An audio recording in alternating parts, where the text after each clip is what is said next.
Mr. Chairman, every industry is undergoing transformation and disruption. The public service and its 145,000 employees are no exception. Transformation is not new to the public service. From computerization in the 1980s, the PS21 movement in the 1990s, the service has pushed itself to change with the times. Today, as DPM Teo mentioned, we will need to find opportunities amidst challenges of technological disruption and slowing workforce growth. The question is, what areas should we focus on? To answer that question, let me first talk about the state of the public service today. It is generally healthy. It continues to uphold the values of honesty and integrity, strives to serve the public better, and we are able to attract our fair share of talent. These are critical aspects of a functioning and effective public service. Today, ministers and public service work closely together to continue to deliver public housing, healthcare, education, transport, maintain law and order, keep Singapore safe and secure, attract investments, regulate various sectors, ensure social mobility, etc. So to Ms. Cha Yong-yong's question, who asked whether public servants have buy-in to government policy, I would say by and large, public officers are committed to policies set by the elected government. It does not happen that way in every country, and it did not happen here just because public officers are yes men or yes women. In fact, Ms. Chia is correctly worried that buy-in, we don't want it to be weakened over time. So what she says is actually opposite of Mr. Louis Ng's concern that public servants are not speaking up and opposing government's policy. This system works today because of the mutual trust and respect between ministers and public officers, which have been built up through years of working together.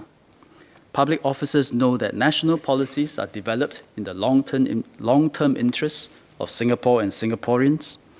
Ministers have confidence that when they set the policy direction or make a policy speech, the public service will back them up with diligent implementation. But public officers are not public figures, so ministers understand that they have to do the heavy lifting in engaging the populace and speak up for public officers when they are unfairly criticized. This is something that we must continue to work on and not let it be weakened. Citizen engagement, including co-creation with the public, has been a major focus since public sector transformation started in 2012. So on Ms. Cha Yong-yong's question again, when she asked about whether public servants understand ground sentiments and whether sufficient effort has been put in to engage the ground, the public service over the years have expanded both digital and community outreach channels. For example, people's associations have a Kopi Talk series. MCI's rich listening points and Facebook live chats enable agencies to engage broader segments of society and understanding people's sentiments. We have also been growing our citizen engagement capabilities. For example, the Citizen Engagement Seed Fund was set up in 2016 to encourage agencies to trial innovative engagement approaches. This fund has supported 16 projects by various agencies which have created new opportunities for citizen participation. These projects include MOH's Citizens' Jury on Diabetes and the Singapore Tourism Board's Envisioning Exercise for Chinatown and Little India. So to Ms. Sylvia Lim's question, it has become the norm for agencies to do public consultations on legislative amendments. Over the past 1 year, ministries have done consultation over a wide range of bills, and these are very useful exercises to solicit the concerns the public may have on the bills or suggestions that can improve both the policy thinking as well as the policy implementation. The extent and approach to consultation, the duration of consultation, however, is determined by each ministry, depending on factors such as the nature of legislative amendment, impact of the changes, and also the level of public interest. In certain circumstances, such as when the bills are time-sensitive or revisions are routine, a ministry may decide not to conduct a public consultation exercise. Ms. Sylvia Lim also mentioned that bills can be better presented and second reading speeches can also be improved. We take note of all that, and as always, we are always striving to improve. Another way which public service is continuously improving on is the last mile of service delivery and the touch point with the public. The basic nature of public service is that it serves the masses. So the first challenge is that service delivery can be impersonal. Further, because the system must work for the masses, consistency in application of rules is critical. Otherwise, you get invidious comparison between citizen A and citizen B. So the second challenge is that the system can be inflexible and does not cater sufficiently to exceptions. Associate Professor Fatima Latif, Mr. Cedric Fu, Mr. Seah Kim Peng, Mr. Patrick Tay ask how the public service is innovating, raising productivity, especially in the context of technological advancement. I think tackling these two challenges is a good down-to-earth start. To tackle impersonality, we can leverage technology. Today, our smartphones and apps can communicate with us in an individualized way, even though they are automated systems.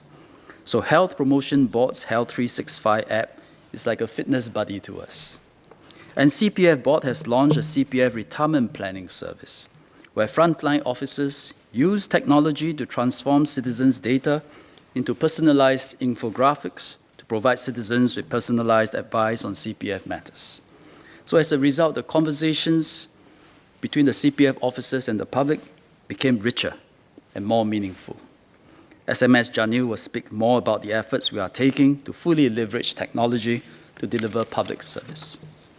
The second challenge of inflexibility is much harder to overcome. It involves tempering a system that is consistent and Six Sigma reliable by design, with a recognition that there are exceptions. Rules are not perfect, and human judgment and discretion is needed from time to time. In the public service, my view is that the key innovation is not so much driven by technology, but by our humanistic instincts to make a sound judgment, take a bit of risk, take responsibility for our decisions. And we need to empower middle management, even ground officers, to be able to do that while ensuring that the integrity of the system, not to give special favors, remains intact. Making this change pervasive will truly transform the public service delivery to be even better in meeting citizens' needs. To bring about a change in human behavior, we need to make changes to the system that influences it most, which is the human resource system. And this brings me to Mr. Lewis's question. And in fact, during the budget debate, Mr. Ng expressed concern that there is a culture of compliance, public officers dare not speak up for fear of getting into trouble, and they gave up trying to improve things because such efforts would be in vain, and therefore some of them say, let's stop caring. Mr. Ng may not be aware, but the public service is undergoing a major transformation, an exercise that started in 2012 in order to serve the public better and be ready for the future. And it is self-initiated, demonstrating the long-standing ethos of serving with heart and commitment and always striving to do better for Singapore. The head of civil service has called on public officers to have a constructive discontent, dissatisfied with the status quo and wanting to do better. I've urged the service to be bold, think big, start small, act fast. This deep change cannot happen if the public service does not welcome ideas from its own officers.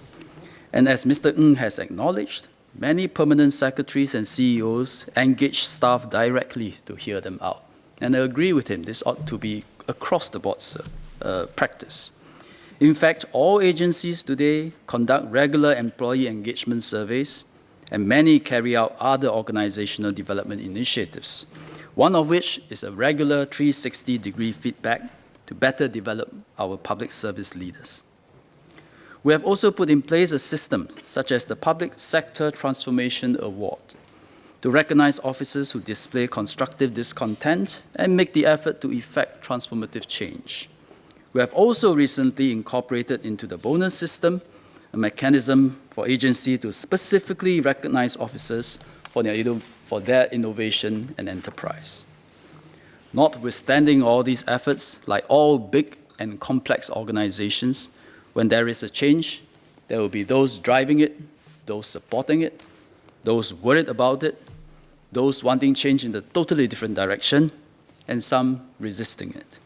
It is not just the public service. This happens in every organization. We are determined to succeed in this exercise and overcome the challenges and obstacles. The main obstacle is ourselves. Mr. Ng and Mr. Kok Heng Luan quoted me on this in their speeches during the budget debate. Thank you for that. But the next question is, if you accept that the biggest obstacle is ourselves, next question is, who does ourselves refer to? And the answer really starts with me. And so for me as a minister, I constantly have to ask myself, am I giving policy directions that are bold enough, clear enough, and empowering enough for my staff? For a permanent secretary or CEO, he will ask if he has built an effective organization with the right forward-looking culture that can embrace change. For a director, he will ask if within his area of responsibility, he has sufficiently made improvements, make public service more effective, service the public better, and empowered, motivated, and rallied his troops, the people reporting to him. And for an individual officer, he will ask whether he has acquired the skills to do the job better and serve the public better.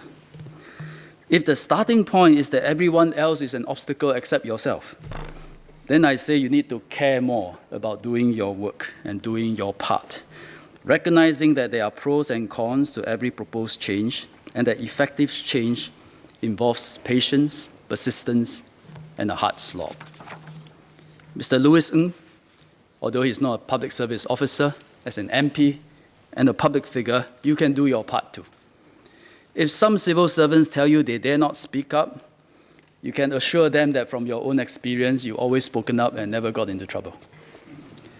If they feel the system does not allow them to make a difference, ask them what is it that you want to change. If it's a philosophical shift in government policy, like selling land to pay for healthcare costs, then you have to explain to them this is not the policy of this current government. If it is something that makes things better, but their immediate supervisor is not supportive, then inform their permanent secretary or the head of civil service, or even have a word with me, and I will see to it. Where the public service has fallen short, it will address the problem. But when generalizations that tar the entire service with the same brush are made in public, and worse, further spread through media, it does not do justice to our officers. It discourages and undermines improvement efforts. So I say to Mr. Louis Ng, be part of the change. Be part of the change.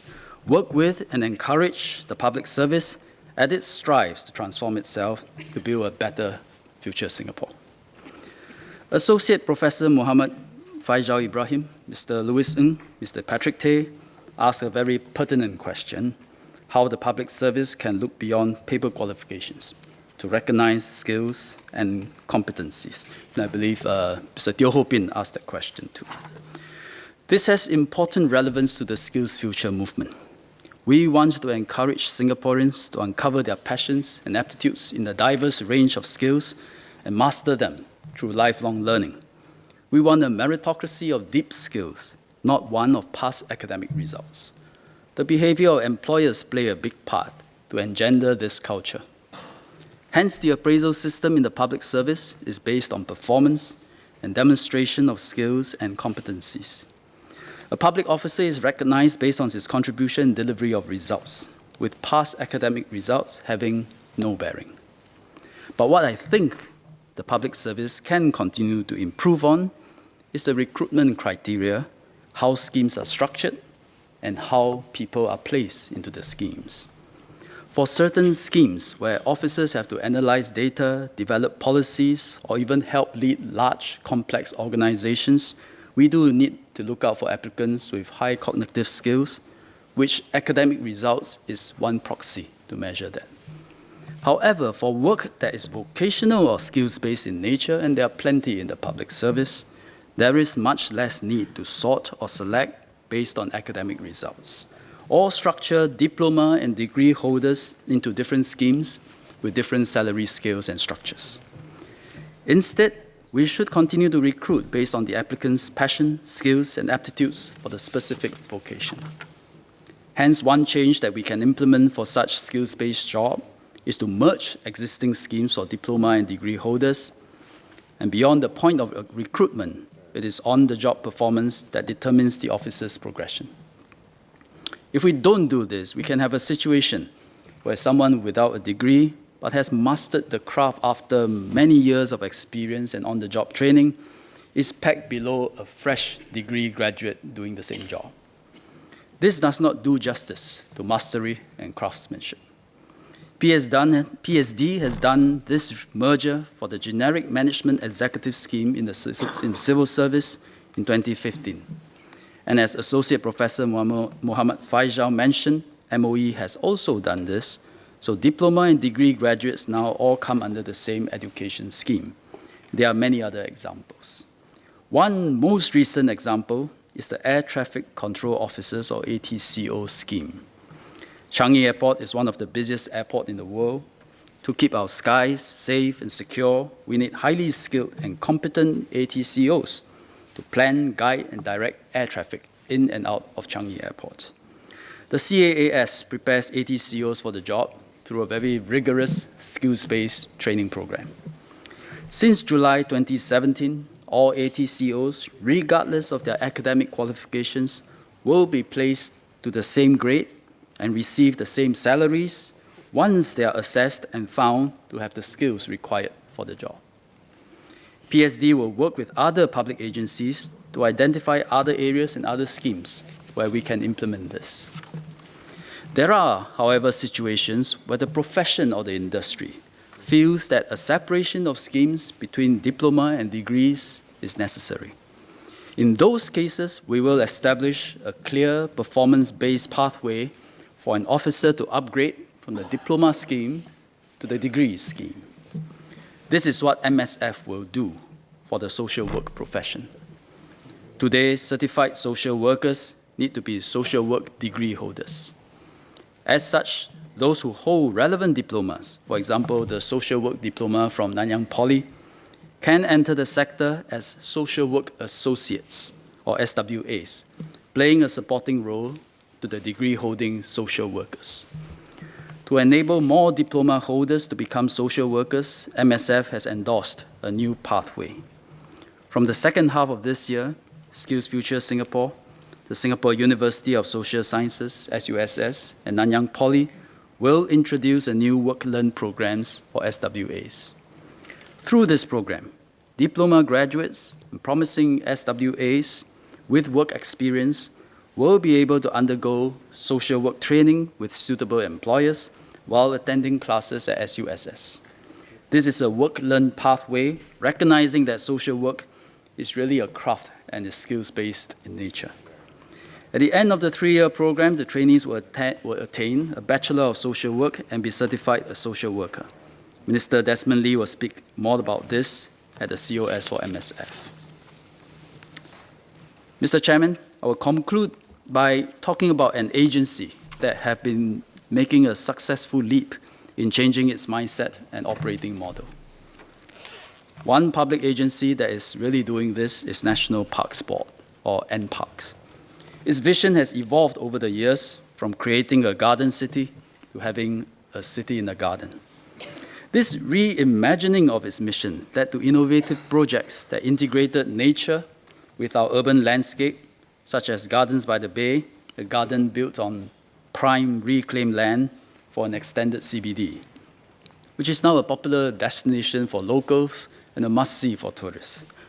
There is also the Botanic Gardens, a national park within the city center, now a UNESCO World Heritage Site, and a source of pride for Singaporeans. In my dealings with NParks, I found that they put citizens' interests at the center of whatever they do. From just providing a park near where you live, they are linking all the parks now through an island-wide park connector network, or PCN, so that they become one big park, accessible to all.